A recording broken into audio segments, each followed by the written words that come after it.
We are live on the Conversations That Matter podcast at about 12:57 or so, maybe a little before that. I logged in to get the podcast started, and I got the black screen of death. And so my computer just totally froze, and I couldn't do anything. Control-Alt-Delete wasn't working, so I had to restart it. So for those asking, isn't John's podcast supposed to start? Yeah, it was supposed to start 10 minutes ago, but I had to get everything back up and running, and so hopefully it all works out. I'm not sure why that happened, but if it keeps happening, I'll have to do something about that. Maybe I'll have to switch to Mac. I know some of you that's your thing. You love Mac computers. I've been raised on Microsoft, so I don't know what I can tell you. Old habits, right? So anyway, it looks like we're working here. If you can hear me, let me know, just so I can make sure everything's working. Someone says I'm on. Good. Okay. So we have the numbers climbing as people are coming into the stream.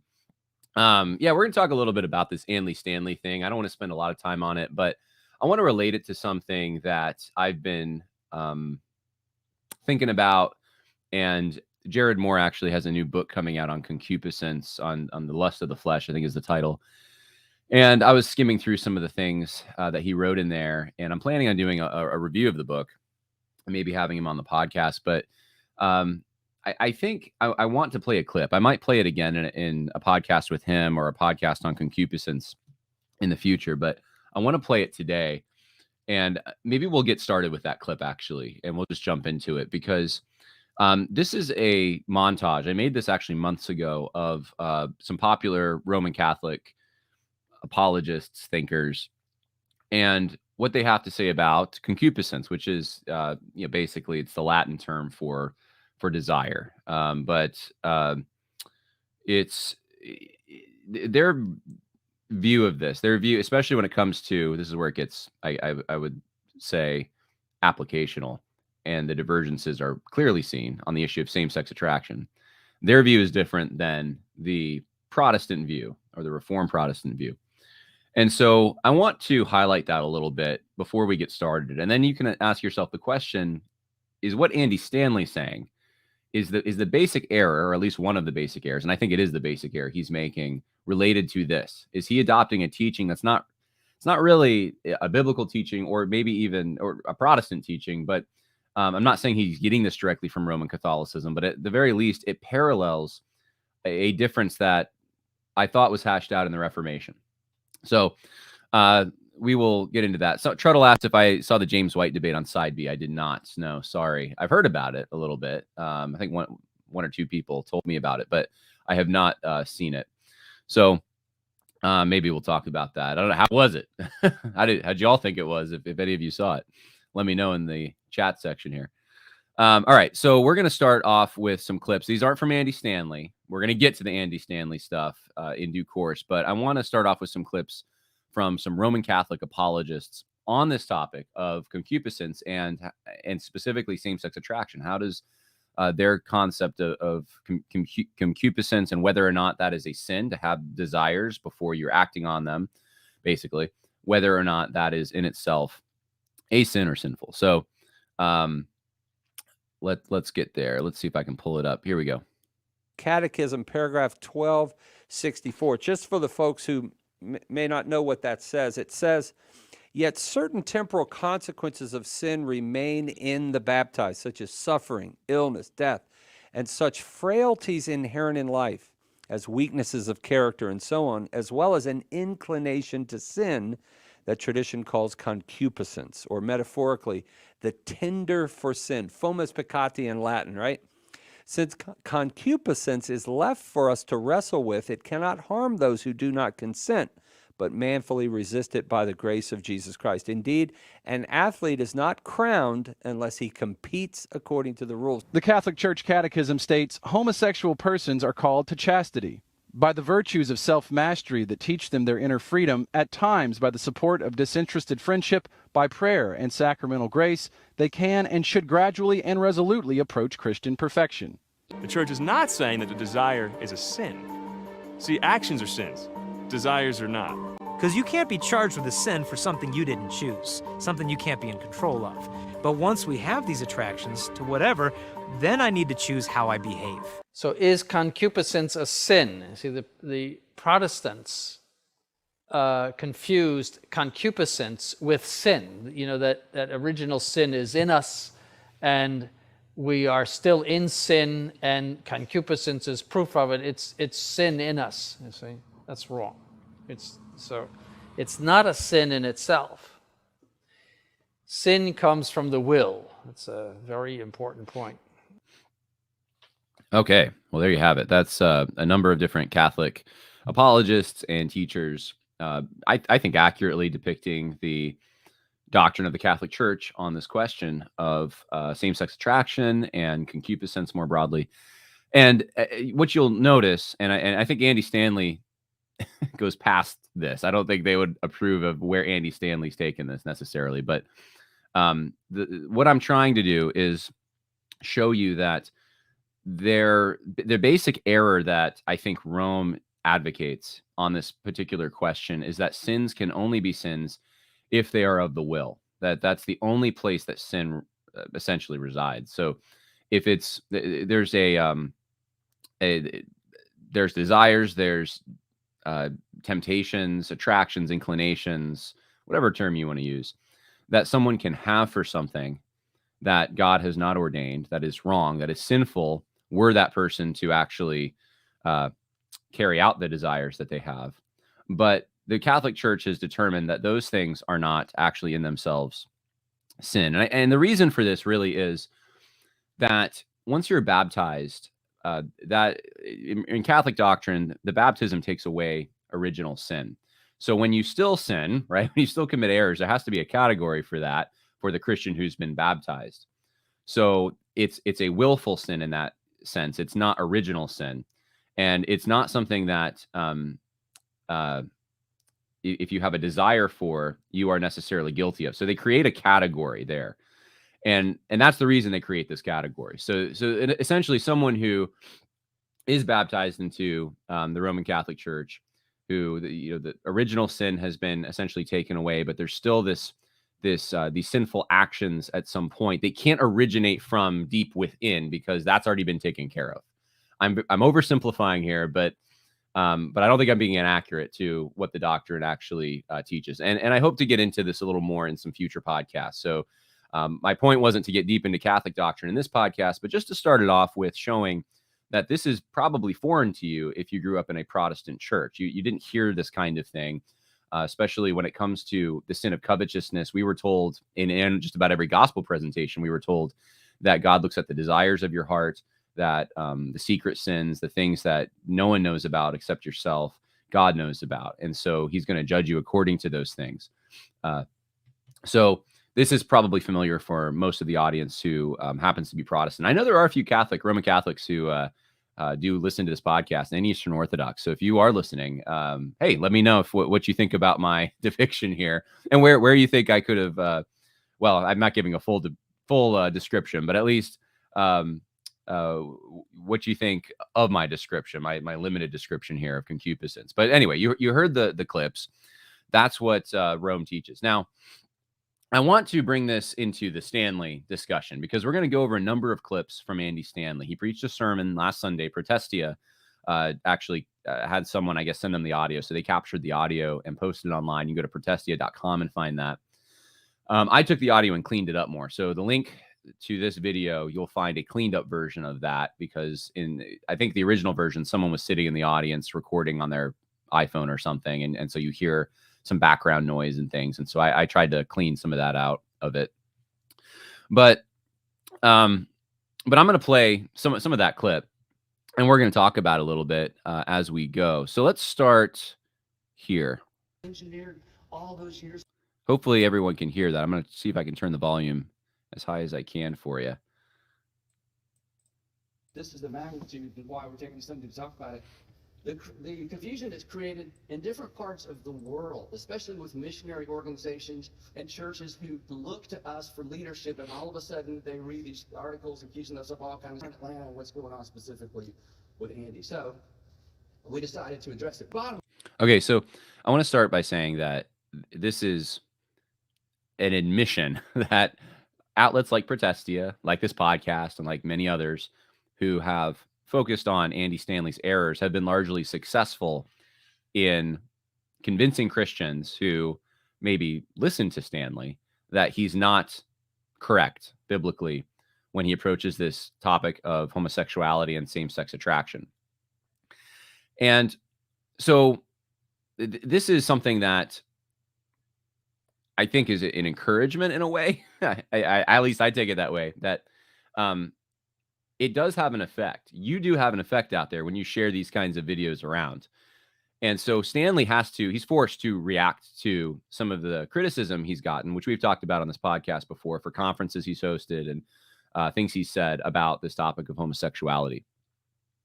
So, and for those who don't know, I should probably say this too. Andy Stanley is the son of Charles Stanley, who was very instrumental in the Southern Baptist Convention's conservative resurgence.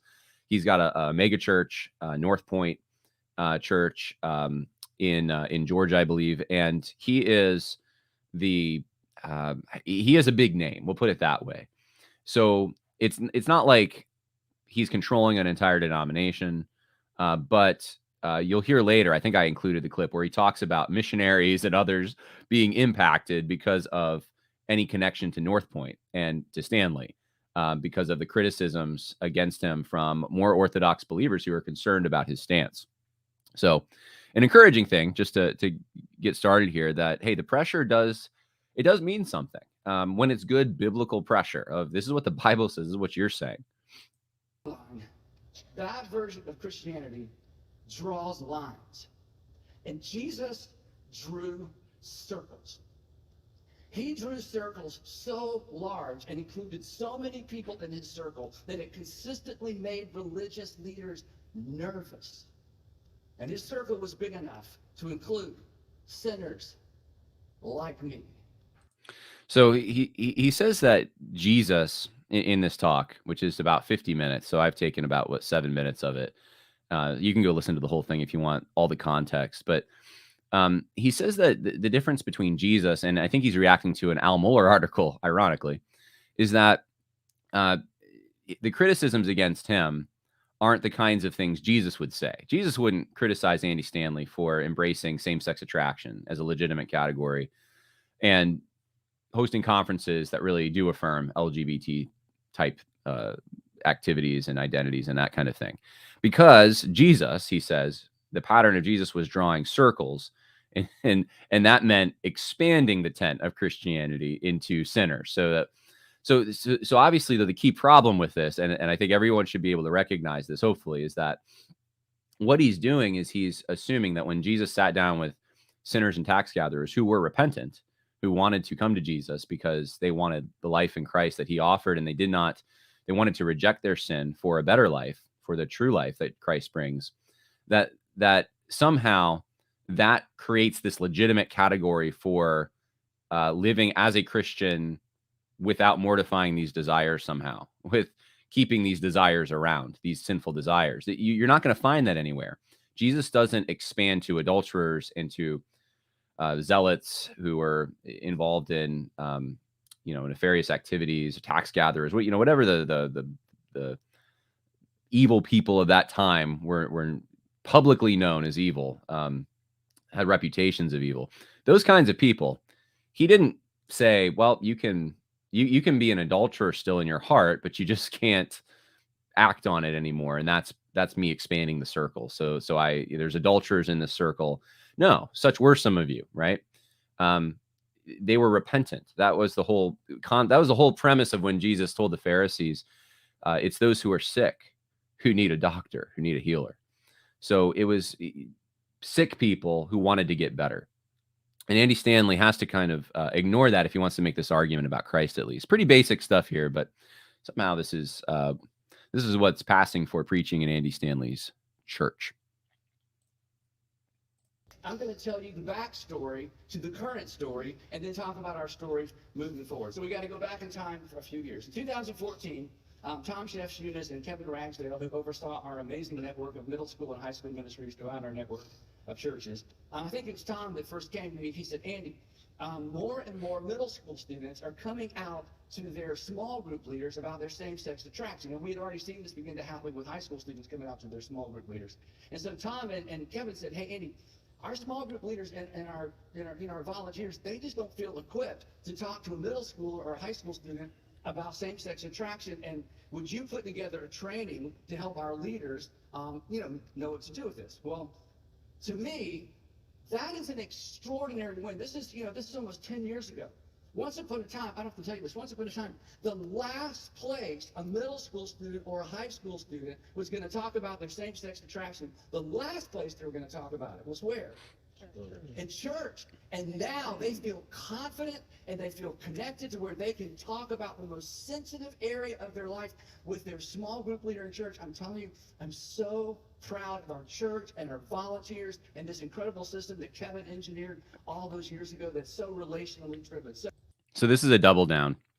Stanley's saying that everything that's happened at North Point Church in regards to this issue has yielded positive fruit. And so that fruit, though, is manifested in the approachability of the leadership. So people with same-sex attraction are willing to come and talk about it to the leadership, and that is his measure of success.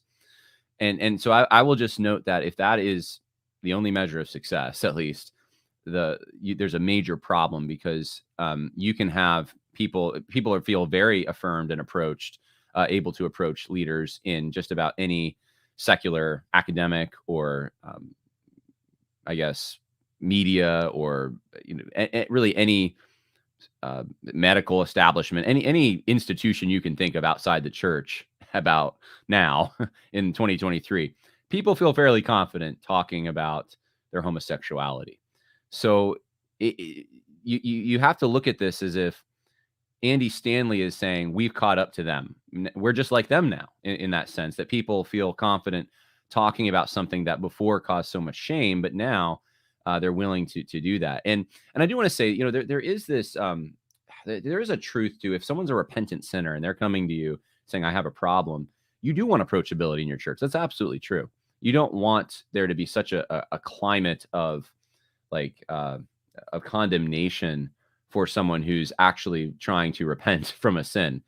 But at the same time, that those conversations need to be about the repentance and about solving the issue, right? And it not just making the metric talking about it and they feel comfortable. Well, good. And there should be some shame attached to some of this. It should be something that you don't really want to talk about necessarily, because it's embarrassing, it's shameful. I mean, those public shame is a powerful force. It's actually can be a very good thing when it's when it corresponds with God's plan and his law, because it's what actually prevents people from going farther than they would, because they that may be the last line of defense, but they don't want to suffer the embarrassment of doing something that people consider evil and shameful.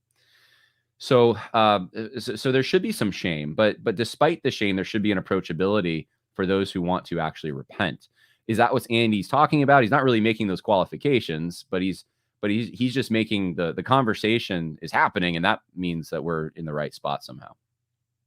Truth is, the majority of gay adults acknowledge that at some point in their lives, they ask God to take it away. In my experience, I've talked to many, many, many, many gay men in particular, and I would say they don't just ask God to take it away. They beg God to take it away. They weep and ask God to take it away. They're afraid of disappointing their parents. Depending on the church that they attend, they are literally afraid they are going to hell.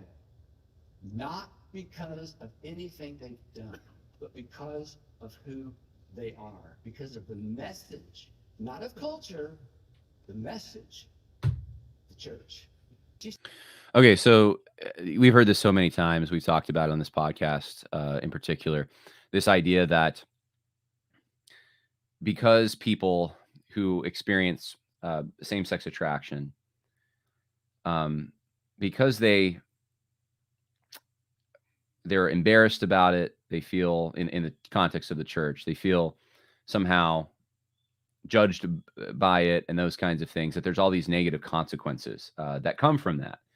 And it's just a horrible thing that there's churches that harbor these kinds of sentiments against same-sex attracted people. This is where you get living out's audit to make sure your church is safe, right? For this, that's Sam Albury's, I guess, organization. He was at least a co-founder in, and Tim Keller was one of the ones who was instrumental in bringing that out years ago to help churches navigate this issue by being sensitive to those kinds of feelings. But they're focused. If you notice, the focus is shifted. It's on man. The focus is totally on how does man feel in this particular situation? Is there a way to make them feel more comfortable instead of looking at, okay, what does God say about this? We wouldn't really do this with any other sin. And I think that holds true for every clip I'm going to play here from Andy Stanley. Substitute any other sin that's the world, let's say, considers really bad, and it would make no sense for a church to then soft pedal it or try to be so sensitive to the people who commit that sin and are fine with it, I guess, having those desires still to commit that sin and want to be affirmed in that somehow, being comfortable and feeling accepted in a Christian situation. Let's play the next clip here. Ours should be the last generation of parents and families in the local church who go through this experience feeling isolated and without help. In other words, let's put an end to this.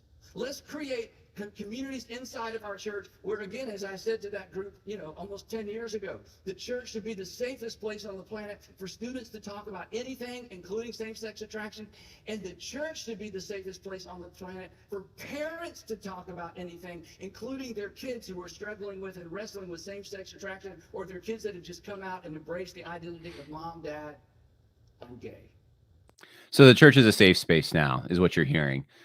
Which is really what I said earlier. I mean, let's catch up to what the world's doing. Let's make a safe space here for that particular sin. And it's just interesting. He focuses on that and he doesn't broaden it. It's not, maybe he would have given the opportunity, maybe in other sermons he has, but would he take some of the sins that, or even sometimes they're not even sins, but they could be sin adjacent or connected to sin, or they might not even be sin at all. It's just the world happens to have their own metric, and in their metric, it's evil. But think about misogyny, sexism, racism, all the buzzwords, anti-Semitism, kinism. Think about even some of the sexual sins that are still considered taboo, like pedophilia or polygamy, right? And would you preach a sermon in which you would take any of those sins and fill them into that spot and say, someone with pedophilia inclinations, desires, we think that they should feel comfortable, and it's so horrible that we don't have a safe space in the church for them. It sounds kind of weird, even when I say it, because we know innately that that's something that's morally evil, and it should be dealt with. I believe I'm consistent on this. I do think people with those inclinations or those temptations, those attractions, those sinful feelings should go to their pastor, and they should talk about that. They should seek help, Christian help for those kinds of things. They should feel comfortable sharing those things in the sense that their pastor at least is going to help them through it. But they should not feel comfortable in the sense that they're going to continue to be accepted and their desires are going to be seen as acceptable somehow, and people aren't going to think less of them or think less of their Christian walk if they have those desires, because there's a problem with your Christian walk if you have desires like that. It's the lust of the flesh. It's of the world. And look, every Christian struggles with sins at times in their life, no matter what the sin is. But it doesn't mean that those things are somehow acceptable, or those things are somehow part of, can live alongside the identity one has in Christ. So, time went by. They wrote a book called Embracing the Journey. It's available. It's their story. Last year, Greg and Lynn then reached out and said, hey, we want to do a conference. We do all of our ministry, digitally, but we'd like to do a conference that we can invite parents with LGBTQ plus kids, and we want to invite some experts to talk to them to help them take their next step, make sure that they're healthy personally, make sure that their marriages are healthy as they, continue this journey with their precious children. And we want to call it the Unconditional Conference. And so, of course, we said, well, sure. I mean, we've been in this space for 10 years. Why wouldn't we host the conference? Well, as soon as they began marketing the conference, all the Christian critics pounced. What they said about Greg and Lynn was cruel. What they said about Debbie Causey and Al was cruel. What they said about you was cruel. You need to flee the church. Andy's a heretic. He's sending people to hell. I don't know if you saw some of the stuff, hopefully not. I look at it all. I never turn away from criticism. It's the only way to learn. And sometimes I go, huh. Hope heaven's big and we're different areas. I will say this for those who are, gay affirming and they like what Andy Stanley's been doing. You should notice that Andy Stanley, even in that joke, he is admitting that the people who are his worst critics in his mind will be in heaven with him. So just saying, if Andy's he's trying to have it both ways, and so he's not condemning them to hell for their condemnation of what North Point's doing, but he is he is against what they're saying. He is against their criticism, even though he's saying he's trying to learn from it. Now, the book he's talking about here that's being criticized, that they used, they held a conference with these people, is by Greg and Lynn McDonald, and it's called Embracing the Journey. And I figured I would just show you one page just to give you a little idea of like the kinds of things you can find in that particular book. So here it is. This is on page 134. Over the years, I said, Lynn and I had attended dozens of weddings. Sometimes we knew the couple were very well. Sometimes we knew either the bride or the groom. Sometimes we only knew the parents. More than a few couples in those weddings had been living together for years before they tied the knot. And though Lynn and I believe that God created sex to be enjoyed only within the boundaries of marriage, we never avoided a wedding because of the couple's previous sex life. We never felt like our presence was somehow putting a Christian stamp of approval on their choices. So look where they take this. Knowing that about ourselves, Lynn and I would attend the same-sex weddings of our friends and perhaps someday of our son as a way of loving them and maintaining a presence and influence in their lives. So this is the kind of thing you find in this book. And it's important for me to mention this just because Andy Stanley's trying to make out that what North Point's doing is they're helping these hurting kids and hurting people who attend their church along by providing comfort and encouragement, and that they haven't really, you'll hear in a minute, they haven't changed their stance on marriage or any of these things. It's really just them trying to be what Christians are called to be encouragers. And part of, though, the encouragement, this is key here, is affirming things like that, saying, I'll go support my son's same-sex wedding. I'll go and be part of that. I'll go to friends who are participating in that kind of thing. I'll go to their weddings. And so it's actually endorsement. Like, it's not just encouragement to flee the sin. It's an endorsement of the lifestyle sin, the pattern of error that they are stuck in, best case scenario, and you're embracing it. You're showing them that it's not really that big of a deal because you're going to, out of love. Here's the thing, though. Out of love, would you support someone who's involved in some kind of another sin that's equally, according to the Old Testament, toeva, it's abomination? Would you go and support another abomination because it's loving?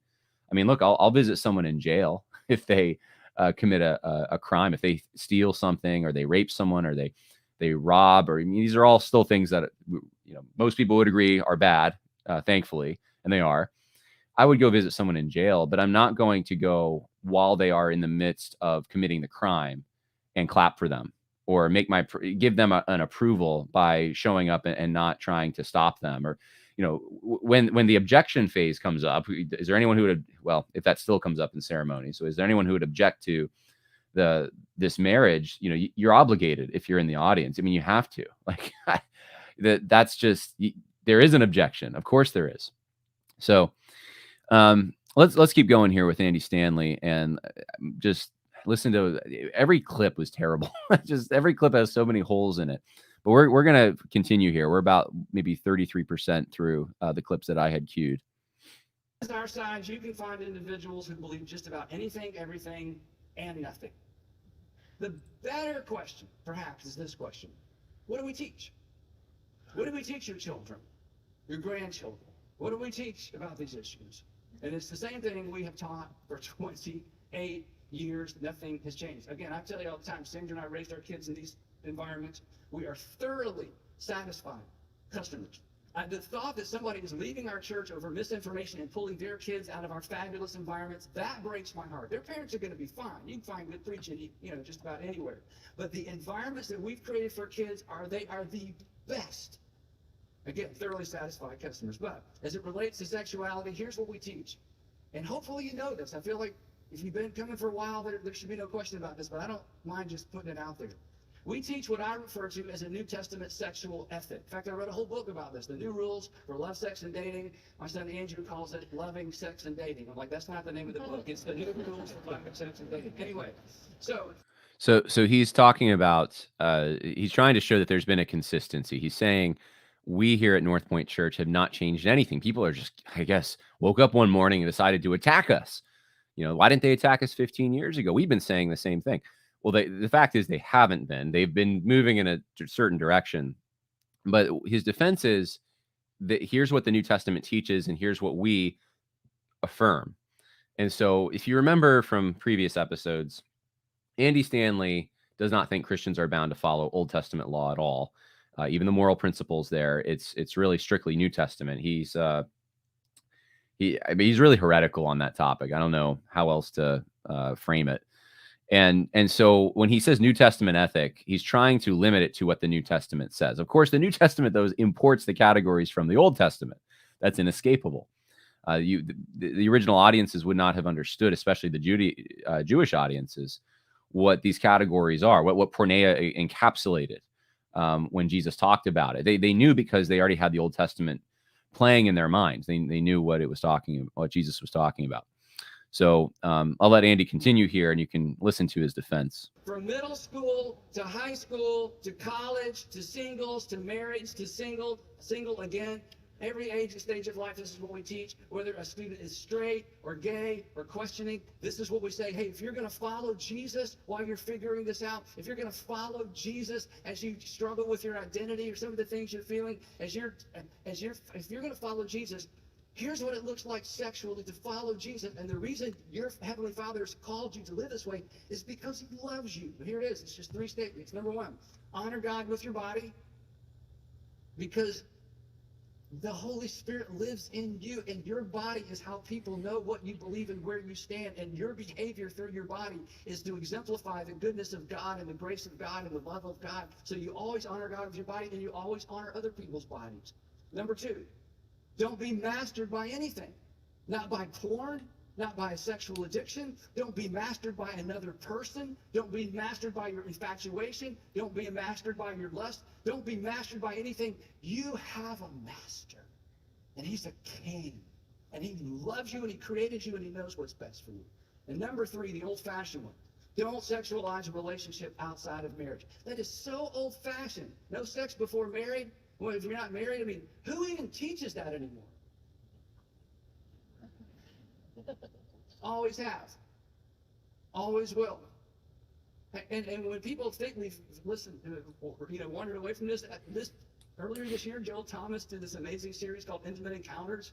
And one of the messages, it was specifically about fidelity in marriage and sexual purity outside of marriage. And I mean, he was right on the nose. And at the end of the message, at one campus at least, people broke out clapping. Like, yes, we're glad somebody believes that. And here's why we're not going to blink on this. And I've asked, people in crowds this question. I've asked many people, dozens of people over the, desk this question. Hey, has sex outside of marriage made your life better, or has it made it more complicated? Has sex outside of marriage made the person you had sex with, did it make their life better, or did it make their life more complicated? So we're going to keep playing the clip, but just reminder for everyone, the 3 New Testament sexual ethic rules here are honor God with your body, don't be mastered by anything, and don't sexualize relationships outside of marriage. So he's narrowed everything down to these 3 points. Now, if you read what the New Testament says about these 3 points, if you go to passages like Romans chapter 1, obviously, is probably the standard and most, I would say, obvious passage where you find teaching on homosexuality, then it's disqualified from these broad principles. But this is a tactic that you see people who want to somehow justify women pastors and other things that would be acceptable to the world and are kind of now seen as archaic in the church. That's how things used to be. They shouldn't be that way anymore. They often will justify things based on very broad principles. Sometimes it's nothing more than we're supposed to love other people, and that means getting an experimental jab, right? So that's what happens when you try to soft pedal sin. I've seen that if you're trying to justify it biblically, is you appeal to very broad categories, and then you insert in those broad categories what you think should be honoring God with your body, not being mastered by anything, and not sexualizing relationships outside of marriage. I mean, you could go through these and you could say, well, I'm honoring God with my body by being monogamous with this particular person of the same sex. I'm not being mastered by it because I'm not addicted to it. I'm not. There's other things in my life that I'm doing, and it's not causing a problem in my life. And then you could say, well, I'm marrying the person, right? This is the kind of stance the world would really have no problem with this, because they'd say, okay, yeah, you're Christian, and you're, maybe some would think that the marriage thing's kind of old fashioned, but I think that's Andy's safety mechanism. He's trying to appeal to that to show Christians who are criticizing him that, see, I'm still old fashioned. I still believe in the biblical sexual ethics, says you got to be married to have sex. And, that's within the church, that's acceptable to the world, though, if most of the time, I would say people think, okay, if you're keeping that in the church, don't impose it on me. But if you keep it in the church and that's what you believe, fine. But you should never say that gay marriages are illegitimate or that they're wrong or sinful or that kind of thing. And that's where Andy goes wrong. So someone mentioned in chat he's a Marcionite. Yes, that would be, I think, a fair description of Andy's view of the Old Testament. He definitely follows a Marcion trajectory, an ancient church heresy. All right, let's keep listening to what Andy has to say here. And honest people say, yeah, it's created some complications. Well, then what do you expect your Heavenly Father to say, who loves you and loves the person whose life you may have set back? What do you think their Heavenly Father's going to say about sexual activity, when oftentimes our sex outside of marriage makes you a liar for life, because you're never going to tell the truth about your past because you're too ashamed? What did you expect? So the message is the same for everybody. Sex is for married people. And regarding marriage, and this feels weird to even say this, but just make sure everybody knows where we are. We talk about marriage, or we talk about and teach about marriage the same way Jesus and the apostles did. Every instruction in the Bible regarding marriage references or assumes a husband and a wife, a man or a woman. So biblical marriage is between a man and a woman. We've never shied away from that. We don't change the words in order not to offend people. Now, here's what may surprise all of us straight people. The gay attenders in our churches, they aren't shocked that we talk that way. They aren't shocked by that. They expect that. They grew up on that. They hoped for that. Okay, 2 things, because he's going in a direction here where he's creating a sense of sympathy or maybe empathy for the people who attend the churches. He's saying they're right next to you. They're in the pew next to you, perhaps. I don't know if they use pews at his church, but they're here among us, worshiping the same as you, and yet they don't have a problem with anything I just said. That's what he's trying to say, is that, look, I'm acceptable to them, to gay people. Now, I just went through the 3 principles before and said, hey, you could easily infuse anything you want into this. You could you could even justify gay marriage based on what Andy's saying here. And of course, he's had people who seem to, at least on some level, endorse same-sex marriage, be involved in conferences, and he's defending it. But then he turns around and he says, at our church, we also do believe marriage is between a man and a woman. So if that's the case, then why promote people? Why have people come in to participate in conferences who are at the very least putting a crack in that? They are saying that go on a certain level, endorse these evil ceremonies, and do so because it's in the name of love. This is, I think, the dance that you're going to be seeing more and more from a lot of so-called evangelical leaders who, and not just evangelicals. I mean, this is going to be, I think this is in a lot of different traditions within Christendom. The Mormons have certainly capitulated on this big time. More and more, there's a pressure to somehow find a third way, find a way between the biblical sexual ethic, the true one, that forbids the things the Old Testament also forbade, and at the same time tries to harmonize itself with what the world is currently engaged in and thinks is acceptable.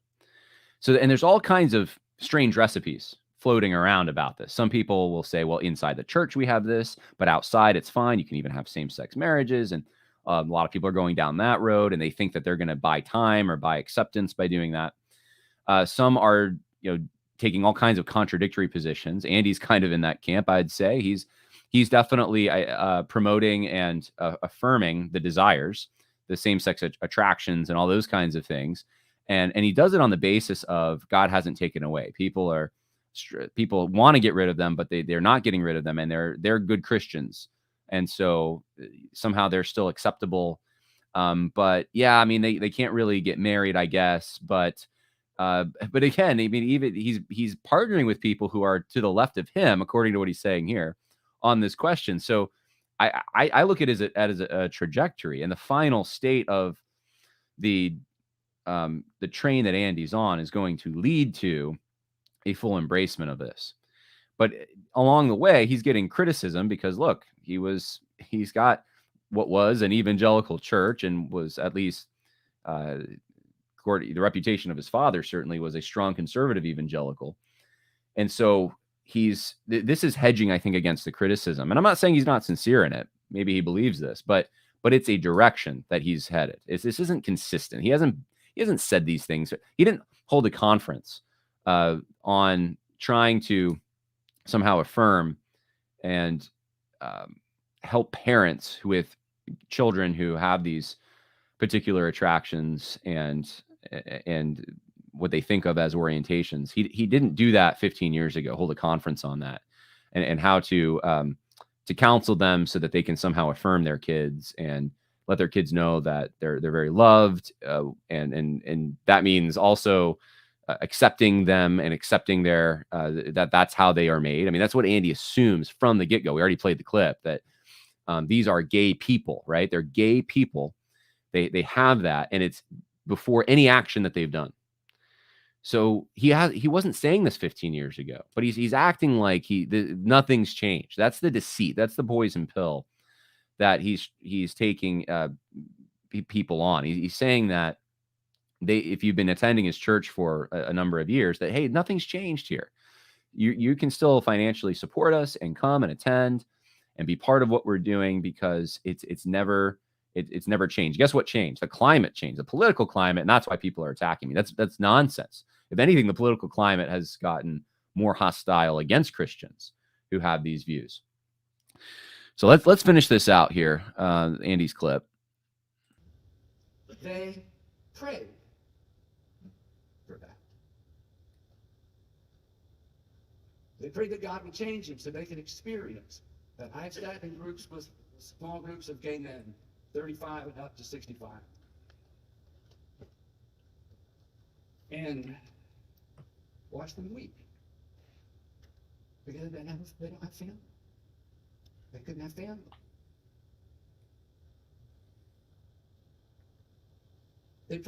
Listen to the dramatic pauses in there. I mean, he's really jerking on your heartstrings, trying to get you to cry, trying to get you to feel, to empathize, to it's so horrible. This is such a classic tactic. I mean, like people like Greg Coles uses this tactic of, how godly are you? I mean, you must be so godly if you're foregoing some of these things and living as a gay person. So you're still living as a gay person. You still have that identity. You're still identifying with your sin, and it's not actually taken away from you, because either it's not sin because it's in the category of desire, and that's the concupiscence problem, or you'd have to say it's not a big deal, something along those lines, right? But then we're not going to have a family because we know what the Bible says about that.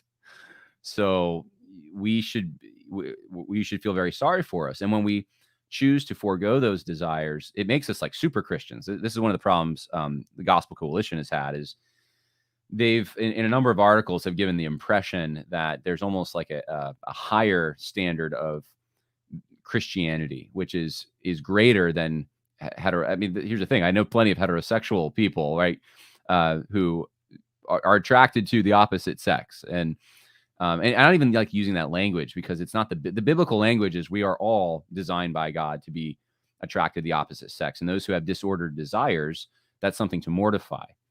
But people who don't have a problem with those kinds of desires, they actually do have a desire for the opposite sex, and there's no temptation in the other direction.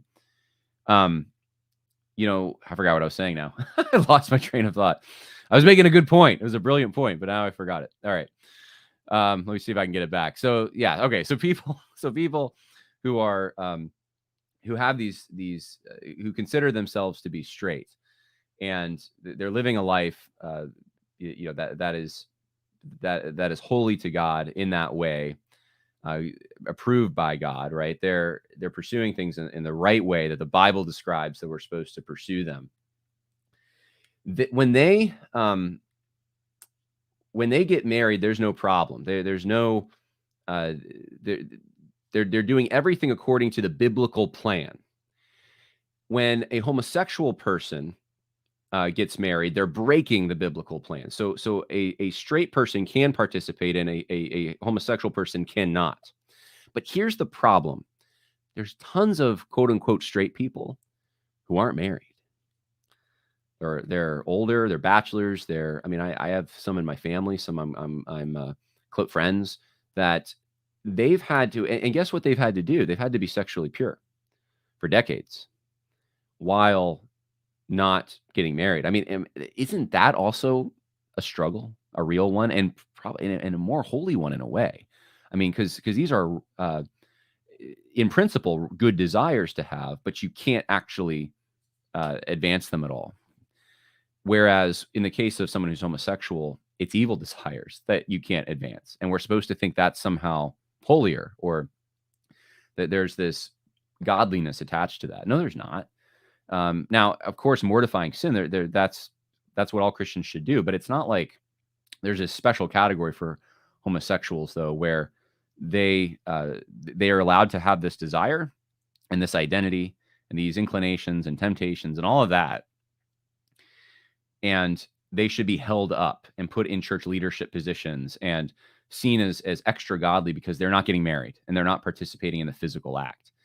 No. I mean, those desires need to die. These are still very disordered desires. And my heart does go out to the people who struggle in these areas through their own sin or the sin that's been committed upon them by other people, and it's contributed to producing these things. They are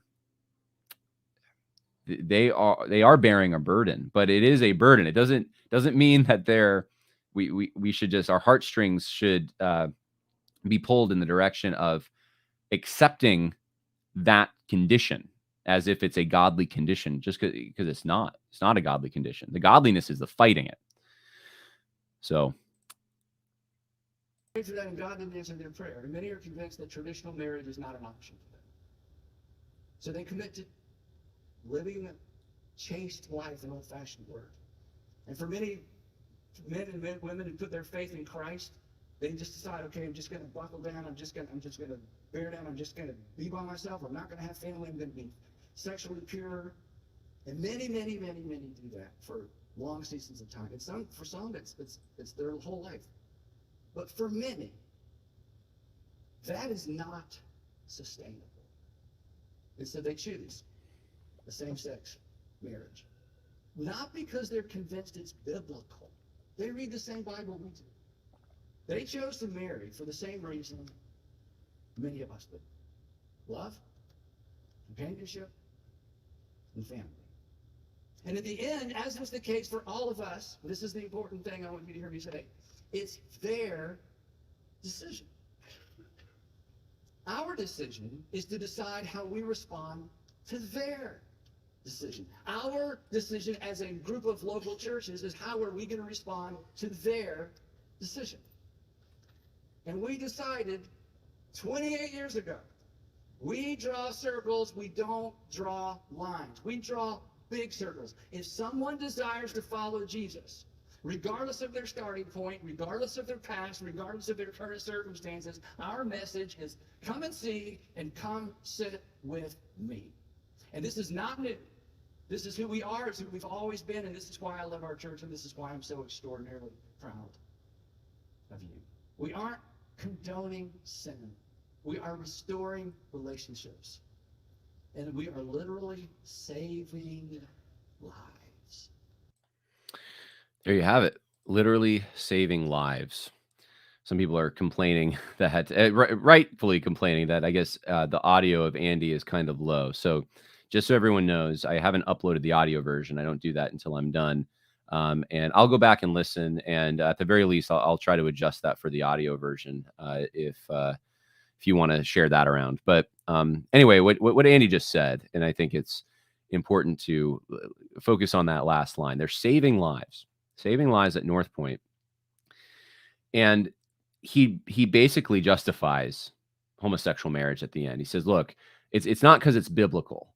It's you got to feel sorry for these people. This is just the closest thing they can try to. They don't want to be immoral. They don't want to have sex outside of marriage. So they decide to get married in a gay marriage because this is the closest thing that they can possibly, where they can exercise their desires, which according to our liberal mindset in the United States and the Western world, it's like tyranny if you can't express your desires. And so that's the highest good, is to express your desires. So for people to be shamed for it or not, like that's a terrible thing. So he's saying that there's this, he's putting it on like a good, better, best plane. He's saying that, well, it's not the best, it's not biblical, but it's good. It's a good thing that they're doing this, that they're trying to not have sex out of wedlock. So they're getting married. I'm telling you, he's going to go farther into this. I mean, he's going to start finding that the Bible, in his mind, somehow endorses homosexuality and homosexual marriages and stuff soon.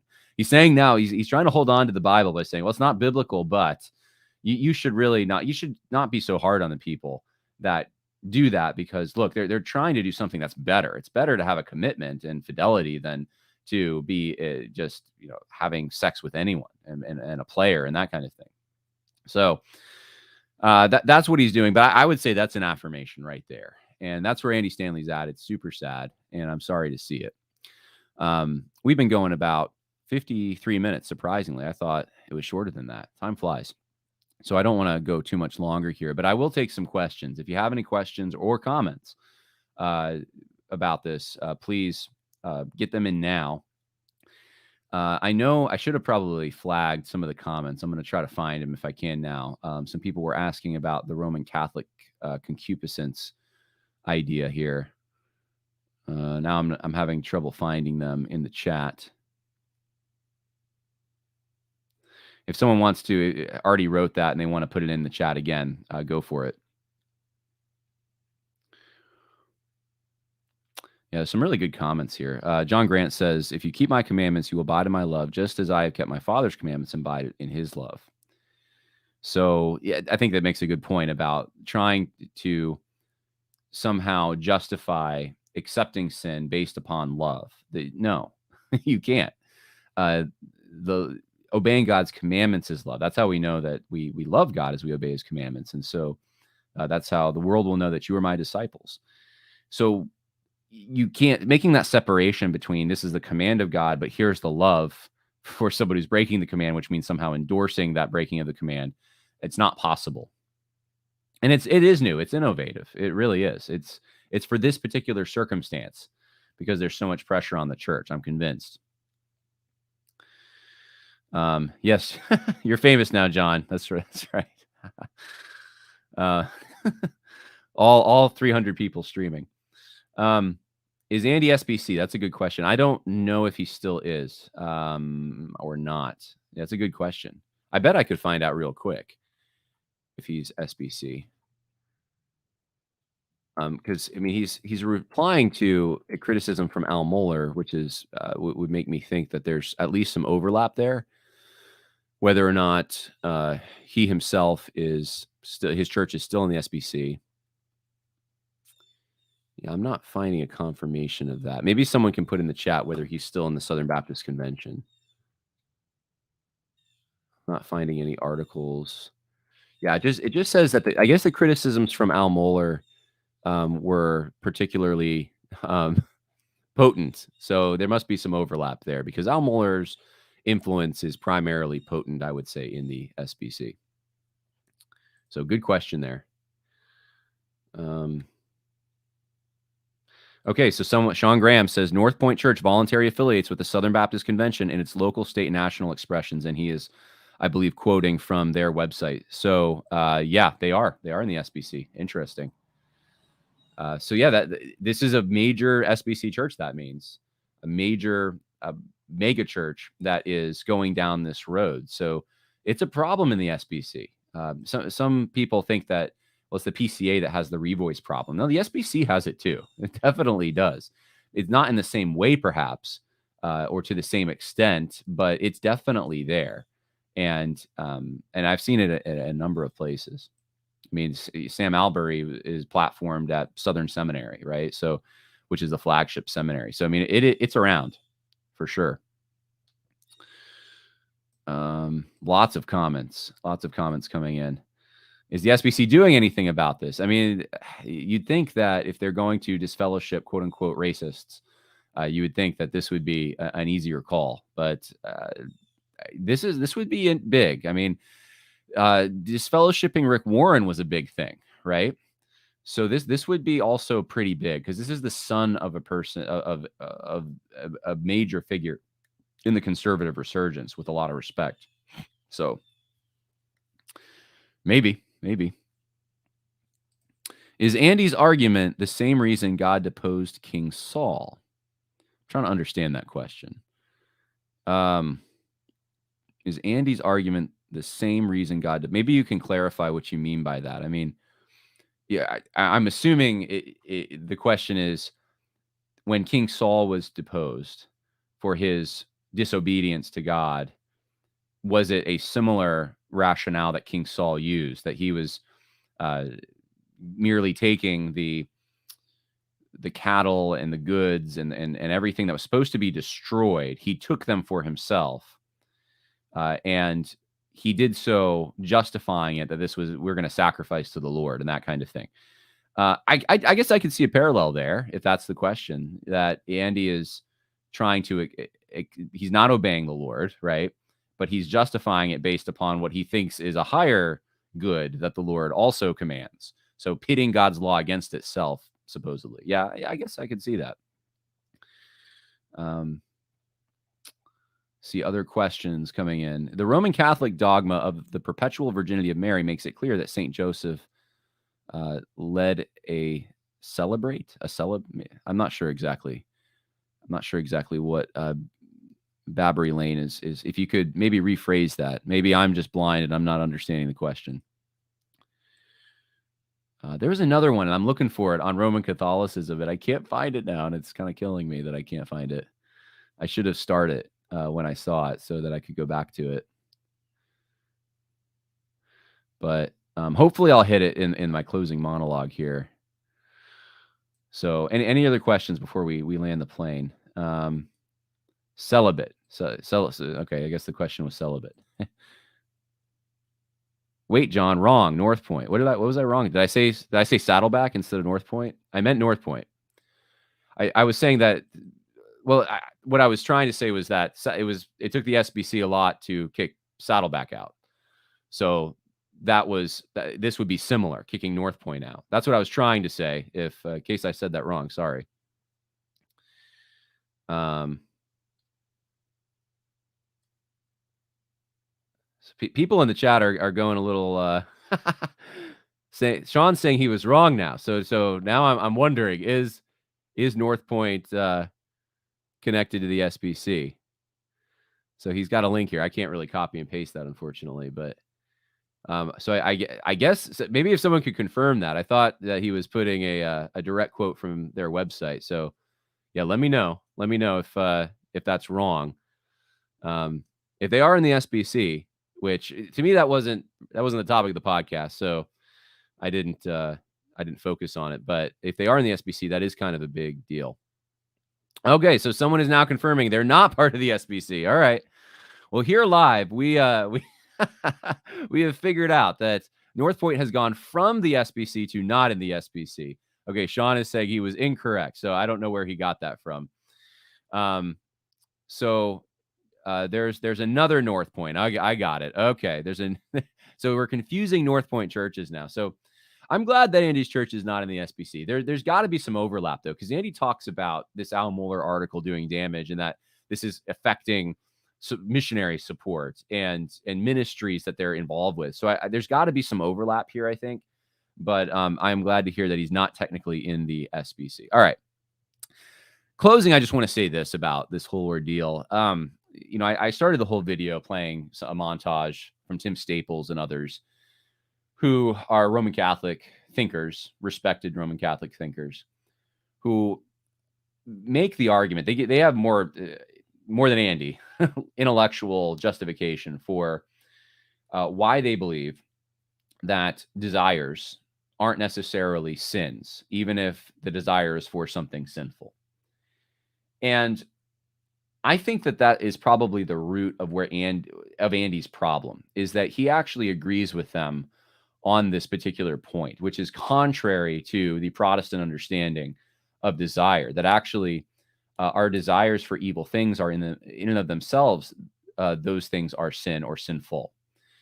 And so when Andy Stanley talks about being gay and having this orientation or this pattern of desires, but not acting on it, not sinning, he's making a very firm distinction, and he's trying to justify that having the identity is perfectly acceptable, but having the taking part in the action may not be. But even there, he's waffling. And this is one of the things I've said for a long time now on this podcast, is once you go down adopting same-sex desires, attraction as a legitimate category, the problem is that will naturally lead you to saying that the actions are also somehow legitimate. I don't see a way to really stop that, because if the desires for something is now somehow acceptable, you're going to then have to say that it must not be disordered. You can't say it's acceptable and it's disordered. Like it's either one or the other. So if it's not disordered, that means there must be something potentially natural about it. And if it's natural, then this is the question is this part of sinful original sin, and is it created from original sin, or is this part of creation and God's creation? Greg Coles, I don't know why I keep bringing him up, but he keeps coming to mind. He's obviously a Protestant who advocates this kind of a view. I mean, he tries to make the argument that it's like a disability. So when God created that this could be something that God uses to show forth his grace, show his mercy, and he uses these disabilities but he's the one that created, as he told Moses, he created the blind and the deaf and these kinds of things. So there is this attempt to categorize it as part of nature in some way. and maybe marred by the fall of sin somehow, but it's not actually tied directly to original sin in the sense of it's the consequences, but it's not motivated by it. And the Protestant understanding, and I think the Christian understanding and the biblical understanding is actually that these actions are motivated by internal desires from original sin that are evil in and of themselves. And it's from the heart that these things come forth. As Jesus said, all the evils, the blasphemies and the idolatries and all of that come from the heart of man. So for the actions to be sinful, the desires for those actions also have to be sinful. And so there's these creative ways that I think Roman Catholics have been more consistent on this, and they're not as innovative. They've at least have a tradition now for a few centuries that that does create a space for this, but it's wrong. It's in error, and it will necessarily lead people to the conclusion that this is somehow an acceptable part of God's creation. And if it's an acceptable part of God's creation, why not act on it? Why would that be wrong? I mean, the questions that come is, why would God give you then desire? If they're not from sin, why would God be giving you desires for things that you can't ever fulfill? And then paralleling those desires with good natural desires that's God's given, that are part of God's will, actually, His general will for all people. All right, so last questions are coming in here, and I'll just try to answer whatever I can. Okay, Tim Miller's trying to clarify his question. Now I don't remember what his question was. Let's see if you can rephrase it, Tim. I guess he's advocating prosecuting people who abuse children. I mean, I agree. I mean, I think that should be that has been traditionally part of our legal system. He says you cannot sin without choosing sin, not how it works. Okay, I mean, I don't know. You have to. Sorry, I don't do well with the shorthand. Sometimes it has to be spelled out pretty, just pretty directly for me, because otherwise I will misunderstand. Okay, so yeah, people are coming in and reaffirming that North Point is not part of the SBC. So good.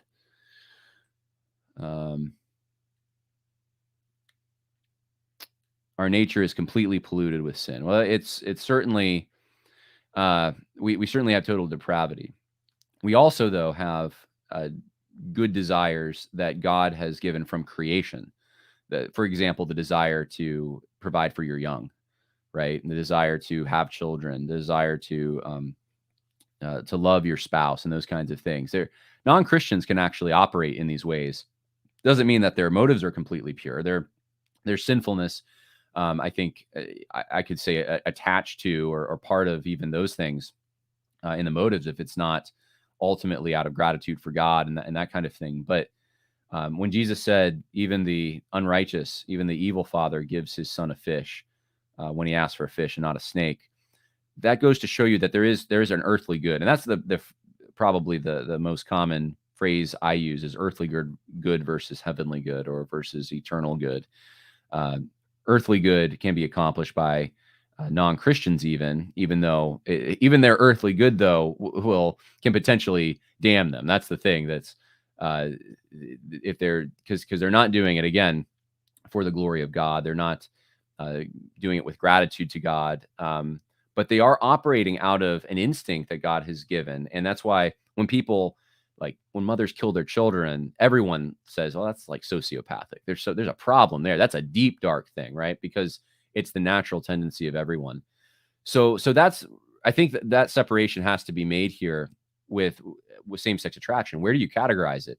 Can it be an earthly good? Can it be something that, well, maybe it doesn't, God doesn't approve of it, but maybe there's maybe that's even natural. Maybe that's the case. Well, I would submit no. I mean, I think that's what Romans 1 is arguing against, that these are disordered desires. These are fundamentally unnatural, that there's no part of God's plan included that. And so the desires that produce the actions are evil. All right. Well, Yeah, I don't, Tim. I do not know what you're. I'm sorry. Maybe it's my fault, but if you rephrase your question, maybe I can understand and get to it. I'm sure it made a lot of sense, but I can't. I don't know. I don't know exactly what you're getting at. Oh, maybe it's this one. Maybe okay. Maybe because I see some people reacting to this. All right, this second to last comment. I'll take one comment or question after this. He says, "I'm confused as to how someone can be sinning by having a thought, especially one they didn't actively try to have." Okay, this wasn't the normal view for 1500 plus years. Also, most people are same-sex attracted. I don't know what to do with that. Most people are same-sex attracted. I'm pretty sure most people are not same-sex attracted. So I would really be curious to know where that thinking comes from. Even the most hardened gay activists, I wouldn't think would make the claim most people are same-sex attracted. So maybe that was a typo. I don't know. But the normal view, okay, for 1500 years, I guess is someone can be sinning. Okay. So if someone having a thought doesn't mean sinning, yeah, but that wasn't the view for 1500 years. So it's not that Protestants were innovative and they just decided one day, well, we're just going to reject. No, this is stuff that this was actually one of the dividing lines of the Reformation. Not as big as justification by faith alone in Christ alone through grace alone, but this was certainly an issue. Was the issue of original sin and the issue of baptism and what is the effect of baptism? You see some hybrid positions. I think the Lutherans actually have a bit of a hybrid position on this, but you'll see in the more Calvinistic leaning Reformation traditions, they would have rejected that. The baptism does not get rid of original sin. And then, of course, what does that even mean? Getting rid of original sin? It doesn't. It doesn't mean that now you can have desires that are somehow they're not rooted in original sin, but we get them, and those desires now aren't in the category of sin because you can't have that because original sin's already been dealt with. But if you act on them, then it becomes a sin. I mean, this isn't even a biblical. Where do you even go in the Bible to try to justify that kind of thing? It's fairly innovative, but there's a lot of Protestants now trying to say very similar things. So I do plan, just so everyone knows, I do plan to have a longer discussion about concupiscence. And the issue comes up every time I talk about it. I have a fly in front of me. I don't know where that came from.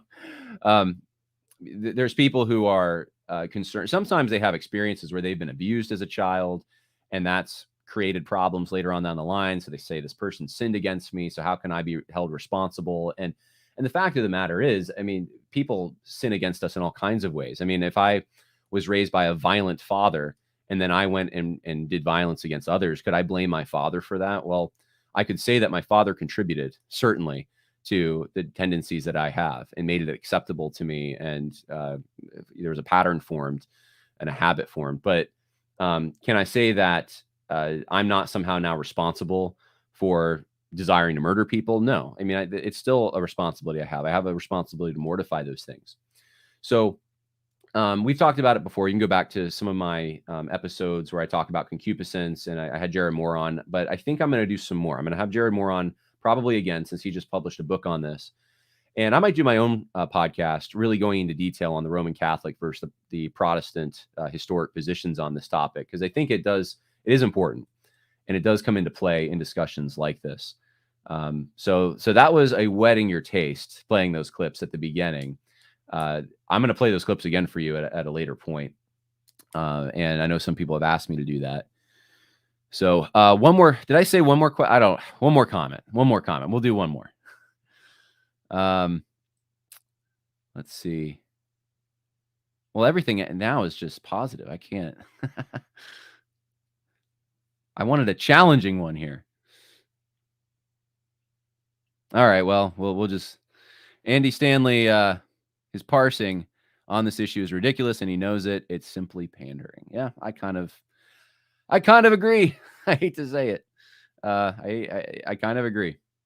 I don't think there's anything other than a pressure. Even if you go back in Roman Catholic history, you're not going to find the same push for specifically homosexuality, right? It's not like the Roman Catholic position is like, we're fine with homosexuality. It's not. It's not. I'm just saying that you can try to use a logic that they've had for centuries to try to create a middle path here. But no, this is a very new kind of thing to justify this. Very new. It's a result of modernity, really. I mean, it's within the last 200 years, and more specifically, really, in our context in the United States, I would say, we're really talking within the last 50 or so years that you even started to see this kind of talk. It's so new. When I was doing research for Social Justice Goes to Church, a book I published a few years ago, I was specifically trying to trace in evangelicalism where this thinking came from, that same-sex attraction was perfectly fine. And the farthest back I could go with it, in any even semi-mainstream capacity, it wasn't, and it was even fringy what I was looking at, kind of, but it was like the late 60s, early 70s. I mean, it's so new. It really, really is. So, all right. Well, I appreciate everyone tuning in. And if you go to the info section for this video, you will find the cleaned up audio if you want to listen to it there on YouTube. You can go to Protestia and get the raw audio if you want to go to protestia.com. And I will be uploading a version of this for the audio podcast, and hopefully I'll be able to get those audio levels better that people were saying, I guess, weren't that great. So you can look forward to that and maybe share that around on social media if you think it'll help people. God bless. More coming later in the week. Bye now.